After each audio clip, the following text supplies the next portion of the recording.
바다 한가운데 끝이 보이지 않는 파란 수평선 위로 거대한 섬이 떠 있습니다.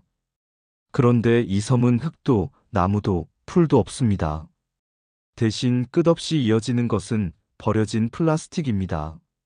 물병, 비닐봉지, 빨대, 장난감, 심지어 낡은 신발까지. 인간이 한번 쓰고 버린 흔적들이 파도 위에서 하나의 대륙처럼 뭉쳐 있습니다.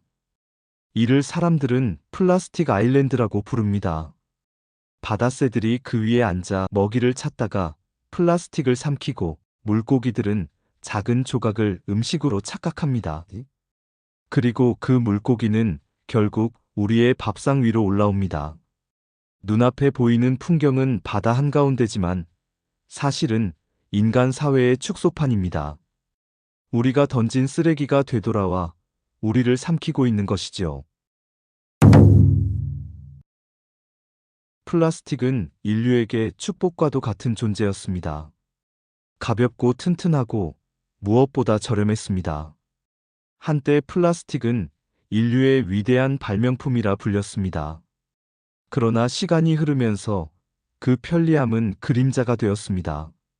자연은 우리가 만든 이 인공물질을 분해하지 못했습니다. 수십 년, 수백 년이 지나도 플라스틱은 사라지지 않았습니다. 대신 점점 더 잘게 쪼개졌습니다. 그렇게 태어난 것이 바로 미세 플라스틱입니다. 미세 플라스틱은 크기가 5mm 이하인 작은 플라스틱 조각을 말합니다. 하지만 그 안에는 다양한 모습이 숨어 있습니다. 눈에 보일 만큼의 작은 조각에서 현미경으로만 확인할 수 있는 1마이크로미터 이하의 초미세 입자까지. 작은 조각들이 공기, 물, 흙, 심지어 우리가 먹는 음식 속으로 파고들었습니다. 처음엔 단순한 쓰레기일 뿐이라 생각했지만 이제는 인체 내부에서 발견되고 있습니다. 우리의 피 속, 폐 속, 심지어 태아의 탯줄에서도 플라스틱이 검출되었다는 연구 결과는 충격을 주었습니다. 그렇다면 이 작은 플라스틱 조각들은 도대체 어떻게 우리 몸속으로 들어오는 걸까요? 첫 번째 통로는 우리가 먹는 음식입니다. 바다에서 잡히는 생선은 이미 플라스틱을 먹고 있습니다. 물고기의 윗속에서 발견되는 플라스틱은 더 이상 뉴스거리가 되지 않습니다. 조개나 굴 같은 폐류는 아예 몸속에 걸러낸 이물질을 배출하지 못하기 때문에 그 안에 쌓인 미세 플라스틱이 그대로 우리의 식탁으로 들어옵니다. 바다의 문제라 생각하겠지만 육지라고 안전하지는 않습니다. 소금, 설탕, 꿀 같은 가공되지 않은 식품에서도 미세 플라스틱이 검출됩니다. 우리가 매일 마시는 물에서도 마찬가지입니다. 생수의 병은 물론이고 수돗물에서도 미세 플라스틱이 나옵니다. 결국 물 한 모금, 밥 한 숟가락에도 플라스틱이 섞여 있는 셈입니다. 두 번째 길은 바로 우리가 들이마시는 공기입니다. 길을 걷다가 코끝에 느껴지는 미세한 먼지들 속에도 플라스틱이 숨어 있습니다. 합성 섬유 옷에서 떨어져 나온 섬유 조각, 타이어 마모로 발생하는 미세 입자, 건물 페인트가 부서지며 흩날리는 조각들. 이 작은 입자들은 공기 중에 떠다니며 우리의 폐 속 깊이 스며듭니다. 호흡기는 외부의 해로운 물질을 걸러내는 장치지만 너무 작은 미세 플라스틱은 이 방어막을 뚫고 혈액 속으로 들어갑니다. 결국 산소와 함께 플라스틱이 몸 전체로 퍼지는 것입니다. 세 번째 통로는 우리가 매일 사용하는 생활용품입니다. 치약, 세안제, 화장품에는 때때로 마이크로비즈라는 작은 알갱이가 들어 있습니다.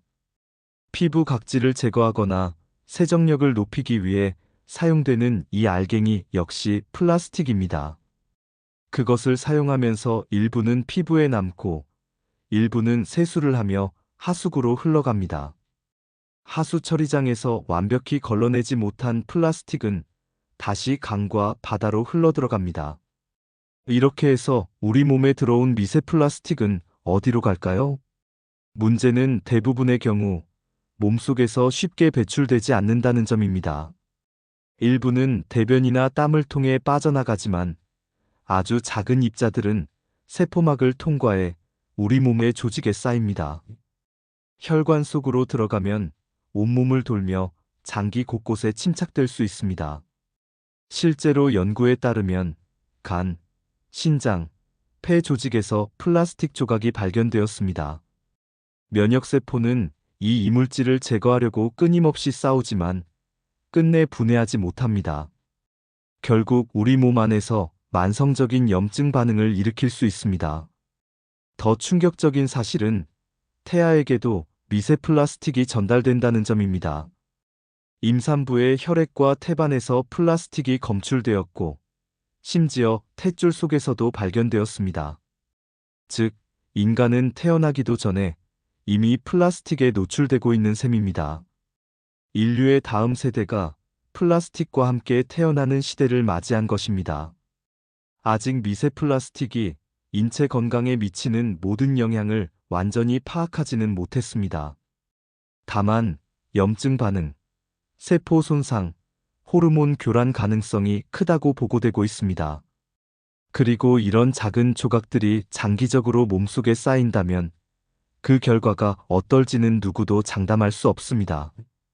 지금 우리가 보고 있는 것은 시작에 불과할지도 모릅니다. 생각해보면 이것은 단순한 환경 문제를 넘어선 이야기입니다. 플라스틱은 우리 삶을 바꾼 발명품이었지만 동시에 우리 몸속에 남을 유산이 되었습니다. 편리함의 대가가 고스란히 우리 자신에게 돌아오고 있는 것입니다. 우리는 매일 플라스틱을 쓰고 버립니다. 하지만 버린 순간 끝나는 것이 아니라 형태만 달라져 다시 돌아옵니다. 물 한 잔에, 공기 한 모금에, 심지어 우리 아이에게까지. 이제 우리는 선택의 기로에 서 있습니다. 플라스틱 없는 삶은 쉽지 않습니다. 그러나 줄일 수는 있습니다. 비닐봉지를 덜 쓰고 일회용품 대신 다회용품을 사용하고 재활용이 가능한 제품을 선택하는 작은 실천들이 모여 큰 변화를 만듭니다. 과학자들은 플라스틱을 대체할 새로운 소재를 개발하고 있습니다. 하지만 아무리 좋은 소재를 개발하더라도 버리고 잊어버리는 우리의 습관을 바꾸지 않으면 소용이 없습니다. 바닷속에 떠있는 플라스틱 섬은 사실상 인간 사회의 거울입니다. 우리가 만든 편리함, 우리가 버린 책임, 그리고 그 결과가 모두 모여 만들어진 풍경입니다. 그리고 그 풍경은 결국 우리 몸속으로 이어집니다. 여러분은 지금 이 순간 하루에 얼마나 많은 플라스틱을 쓰고 있습니까? 그리고 그중 얼마나 다시 여러분 자신에게 돌아오고 있을까요? 플라스틱의 역습은 미래의 이야기가 아니라 지금 우리가 살고 있는 현재의 모습입니다.